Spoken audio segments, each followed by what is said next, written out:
Hey guys, Drew back with Drew Does Trucks. This is my mother-in-law's house. She's unfortunately confined to a wheelchair right now, so I'm building her a handicap ramp. I don't know how to do this. Just going off what I know about building stuff. I picked up some supplies. I think I have about maybe $200, $250 and stuff. So this is what we're dealing with here. This is a box that my father-in-law built when he was still alive. It's like a step up. He wanted to avoid like some steps closer to the door. I don't know exactly why, but for now it's there. Everyone wants it to stay there. So we are going to build a step up to this jam so that we can roll a wheelchair easily in and out of here. For guidance, I'm going to be using ADA guidelines just because they make the most sense to me. Not that we need to. Private residence, just trying to help my mother-in-law out. So hopefully this turns out okay and you guys can follow along and see how it goes.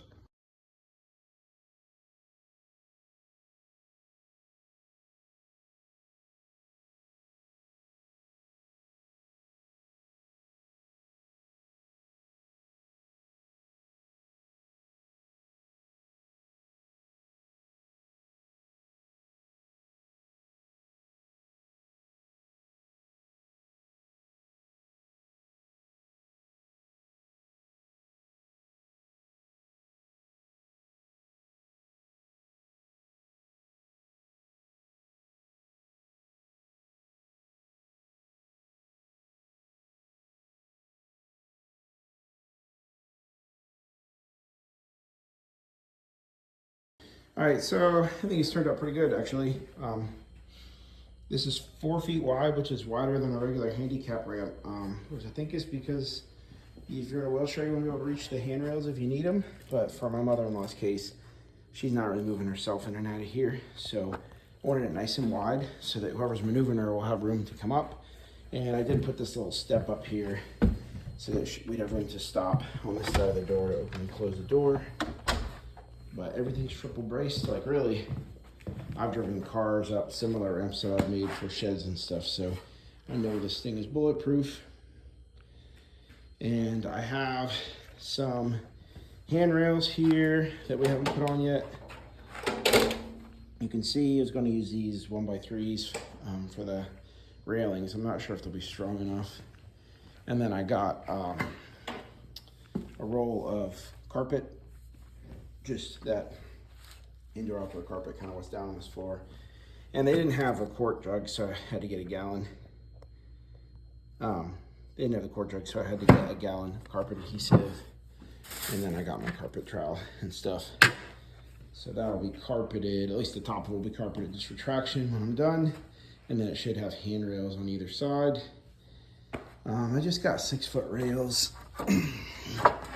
Like I said, I'm not sure I'm gonna finish this tonight, but because it's an 8-foot sheet of plywood, so that should work out just about where you need the rails. So we'll finish that up either tonight or another day.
All right, I just finished up with the handrails. As you might have been able to tell from the video, I flipped it over, pre-drilled through from this side, then laid a little stub down and traced out each 2x3. Each 2x3, there is a horizontal joint right here, so they have both horizontal and perpendicular stabilization. I got each one of them as level as I could. These were nailed in, as you can see, like that is nailed at an angle. So I did the best I could trying to get those level. Not super important, but they ended up being very sturdy. So I had originally only planned on doing 3 or 4 uprights per side, but when I saw how it was going to turn out, I realized I would need 5. I wanted the handrails to extend down here to the very edge of the ramp, which the ADA says 4 inches, so we actually have something like that of an overhang. Not that this has to be ADA, it's just usually a good thing to go by. So we have 3 on the bottom rail, a long one, 2 on the top, and then I did nail them together in the middle. That made a big difference in terms of stability. So if these start to get loose, I can add a second layer of 2x3s or something across here, but I think these will be okay. And I also got some of these thin pieces, which I'm going to try and cut and put up in the spaces between these, and that's just going to further stiffen that, kind of box this in underneath. So not sure if I'll do that right now, not super important, can go back to that later. But when I'm finished with that, I will take some sandpaper and smooth any rough edges. We're using framing nails on these, which is strong but not the smoothest choice. So like this one here, I ended up putting 3 nails in. You can see that may need a wood putty and some sandpaper. So now we're going to put some of this carpet glue down, and I have a carpet glue trowel, and then we will put down some of this multi-purpose carpet here just to give it a little grip. This is indoors, so we don't have to worry about snow or ice or anything. And then we'll be done. So cutting this is going to be a pain. I had actually thought about gluing it before I cut these openings out, or carpeting it before I nailed these in, but then I forgot about it and I didn't. So it is what it is. We'll put it in after and we'll just cut accordingly. So I'll put it back on a time lapse when I start this carpeting thing. And my assistant, who's been up on my vacuum, is gonna leave, which is unfortunate because there's still lots more vacuuming to do. So anyway, I think it's very functional and nice, and I think it's well built. So.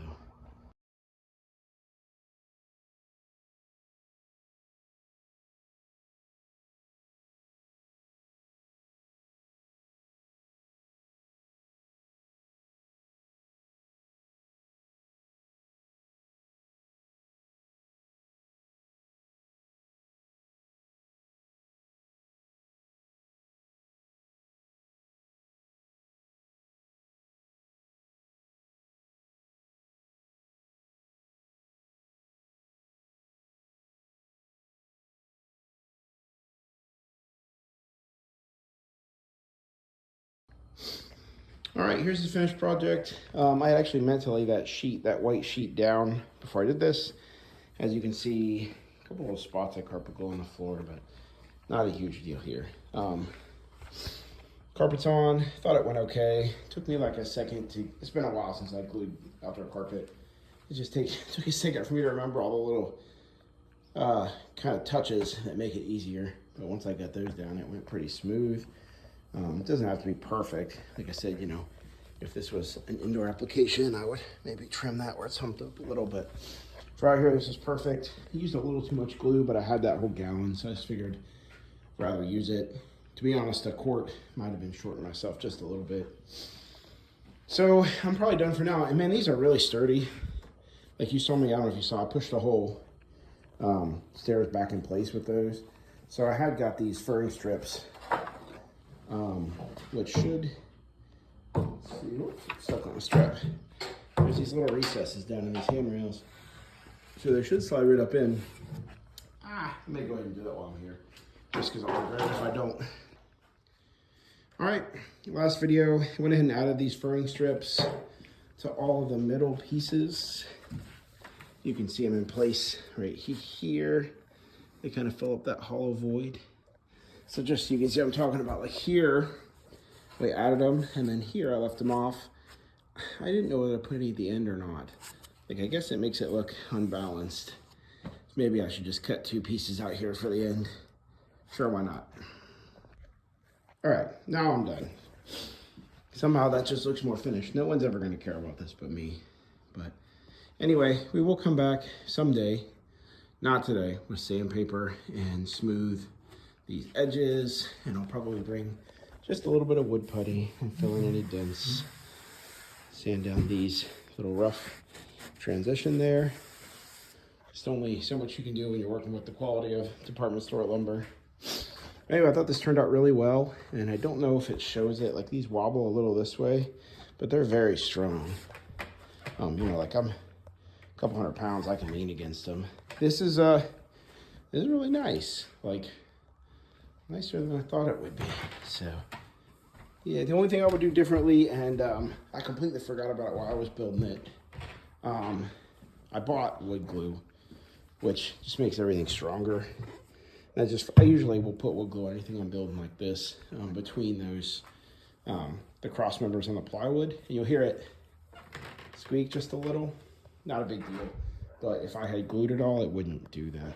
And then this end cut I made on this plywood ended up sticking up just a little bit because that is the absolute steepest angle that my whatever this thing is, 5 3/4 circular saw will do. I think I'm going to go buy a bigger saw. Nice to have a bigger blade to be able to do deeper cuts. I had to rig up like a rig to put the saw on the end of the board to do that anyway. But this won't stop.